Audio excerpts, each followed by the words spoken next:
Hi everyone, it's Amy back at the Hub. I am with our student Zai today, and Zai has been a student of Mind Body Solutions for... Forever, yeah, forever. I don't know, 10 years, I bet? 11. 11 years, okay. So Zai's been around with us for a long time. Zai and I teach together quite a bit. He helps out in our teacher trainings. So I'm sure a lot of you have 12, seen... sorry. Is it 12? Yeah. August of 07. August of 07, okay. And I started with Mind Body Solutions in February of 07. So we've both been around here a long time. So Zai and I have worked together a long time. Many of you have also seen Zai and worked with him. And we're going to talk about grounding today because it's one of the absolute basic sensations that we teach. It's one of the first sensations that we teach. And it's really kind of that precursor sensation to many of the other sensations that we teach. And it helps to provide a really good bedrock for our poses. So we're going to talk a little bit about grounding today in sitting, and I'm going to show some different ways that we help people to feel grounded. And Zai's going to talk a little bit about how he feels when he's grounded and give me some feedback as we're doing this. That's good. So... No. Kidding. So when you think about the sensation of grounding, what first comes to your mind? Well, like when we met and you first were teaching me, I was in a wheelchair. Mm-hmm. Getting out of the wheelchair and being on the ground just felt good to me. And finding my stance, or not my stance, but my center on the ground allowed me to go up, go down to go up. Because being in a wheelchair, I was just moving along, you know. I wasn't touching anything. It's grounded helps me considerably. Yeah, it's interesting. Sometimes I'll hear people say that they feel like almost like they're just floating in space as they're rolling around and not feeling that sensation of being in touch with the earth. It's very unsettling. Yeah, exactly. And so grounding in that way is a feeling of being settled. Exactly. In a way. Of being based, you know. Of being based, yeah, of having base. And so I think one of the most important things about grounding when you think about it is it gives people a sensation of safety. And really, as we talk about at Mind Body Solutions, that setting up the conditions of safety in your class, setting up the conditions of safety with your students is one of the most important things you can do to allow them to experience the poses. And grounding is one of the ways that we help people feel that sensation of safety. So say you're in a class. What are some of the ways that the teacher in the class sets up conditions of safety for you?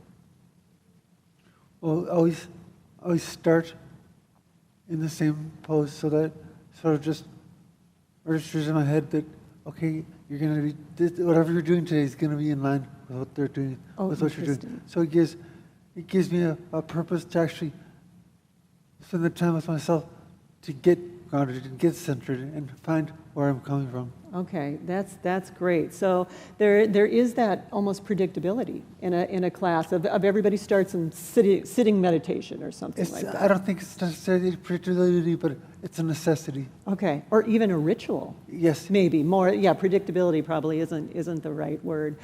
And I think as teachers too, think about how you're going to set up the conditions of safety in your classes. Maybe it's having assistants. Maybe it's having your props out around. Maybe it's having everybody seated in a chair or near the wall or whatever you need to do to help people to really feel safe as you begin your class. And that in itself, I would argue, is a form of grounding, is a form of helping people prepare. I was just going to say that. Yeah, it is, isn't it? You know, and the other thing I like to think about, and we'll talk about this in subsequent videos, is a little bit about alignment. And sometimes I almost think of alignment as a source of grounding too, because we talk about alignment as an effortless form of mind-body integration. So when our students are way out of alignment, we might use props to help them feel centered and grounded. So in that way, alignment is actually kind of a a source of grounding. But we're going to go through some of our most common ways of helping people find grounding. Zai, as I go through these, please feel free to comment or add what sure? Yeah, I think so. But no swearing today. We're no swearing. And we'll just, yeah, I know that's the hard part. So let's start out with sandbags. Sandbags is one of our favorite ways for people to find the sensation of grounding. So Zai, I'm going to have you actually come forward in your chair a little bit. Now, of course, not all of your students are going to be able to come forward in their chair. Often people will need that sensation of safety by being back against maybe the wheelchair back, and often we'll roll up a blanket and put it along the spine.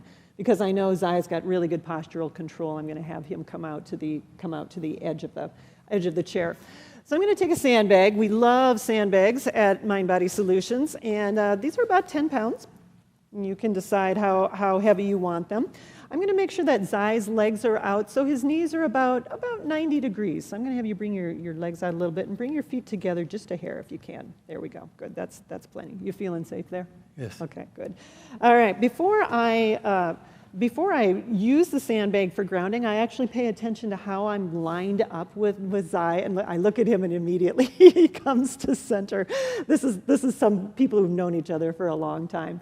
So I line myself up with Zai, so my spine is lined up with his. I'm not off center. I'm not off balance when I'm providing grounding. That's another important aspect of that. And I just take the sandbag, and I'm simply just placing it on Zai's feet. I might just place my hands here. I'm not really pushing down much more, but I'm just simply placing my hands here and just allowing him to feel that sensation. Getting your feet on something is a huge thing for grounding. It is. Like when I first started with you, I was in a wheelchair, and I took my feet off the pedals and immediately felt grounded. And that's really fun too. If you have somebody who's using a wheelchair, is to flip the foot pedals up. Sometimes we put blocks wrapped in a yoga mat down, so it brings the floor up to somebody, and then we'll put their feet on there, and then maybe try the sandbag there.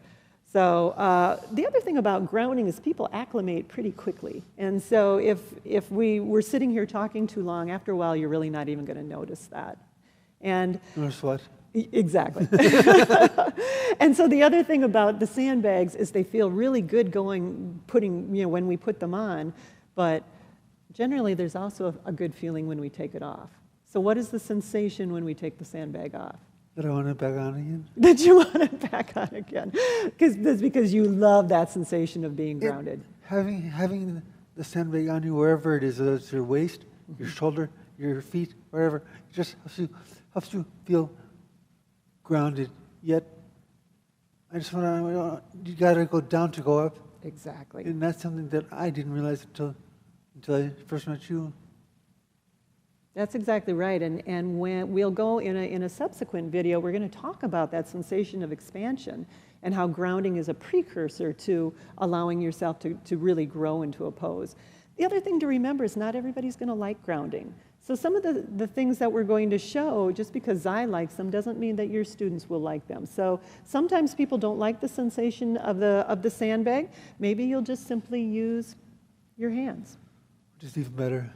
Yeah, there's something very powerful about the contact, the human contact. But this doesn't feel so bad either. No. And again, some of your students may like it, some may not like it. The other place we like to use grounding is right on the lap. So I'll have you put your hands down. There we go.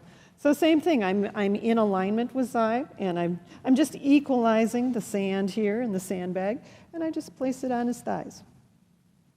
And again, maybe I leave it right there. Maybe I just place my hands there.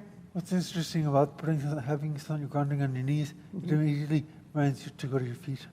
It does. Very interesting. Now, do you think that it immediately reminded you to go to your feet when you first started practicing yoga? No. So that's with the yoga practice, how just like all of us, that the more we practice, the more the practice starts to reveal itself to us, and we get to go a little bit deeper. So do you have a preference between the legs and the thighs and the feet? I like the the knees. You like the knees better, yeah. And again, some people will like the thighs, some people will like the feet. There's nothing right or wrong about it. But Can I ask a question? yes. Why don't you at this point introduce, or why wouldn't you at this point use a strap on my legs? I absolutely could use a strap on your legs. That's another way of grounding. So I'm going to take this off. And do we have a strap? I don't think we have a strap here. So I'm going to leave you for a minute and grab a strap.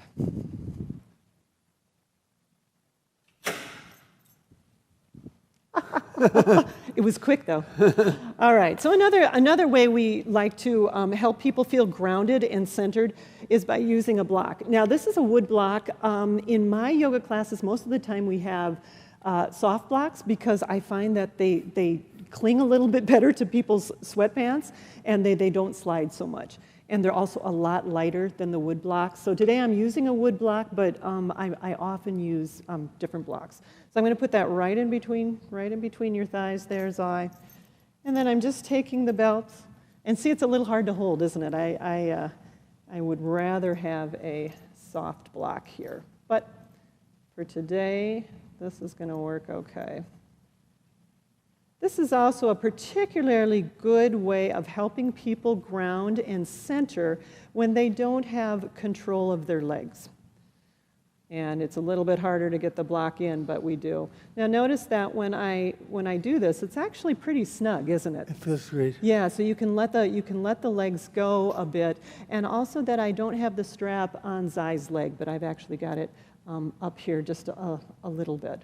So this is another wonderful way of helping Zai find that alignment, which is an effortless form of mind-body integration and a source of grounding, and also a wonderful way for our students to feel grounded as they begin the class. All right, we'll take that off, slide that out.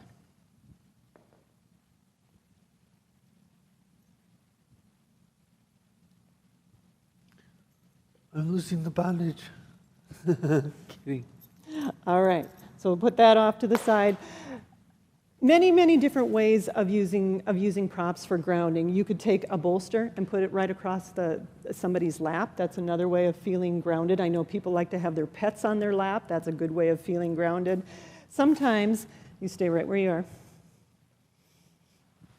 When we have assistants moving through our classroom, we might simply provide grounding by just putting the hands on the shoulders here. Does that feel all right? Feels great. Yeah. And maybe here. So lots of places where you can quickly cycle through simple ways of grounding somebody as you're teaching a class, just helping them find that sensation of safety and that sensation of feeling well, I guess safe and ready to move on to the next pose. It's also a good way of coming home to central poses when you're getting ready to move on to another one. So we're going to wrap up our first segment on grounding. I think we'll do some more after this. So please join us back at the Hub on our YouTube channel, and we'll keep talking about all things grounding. Thanks for watching. At MindBody Solutions, we train yoga teachers and healthcare providers from all over the world. If you'd like to learn more, check us out at mindbodysolutions.org.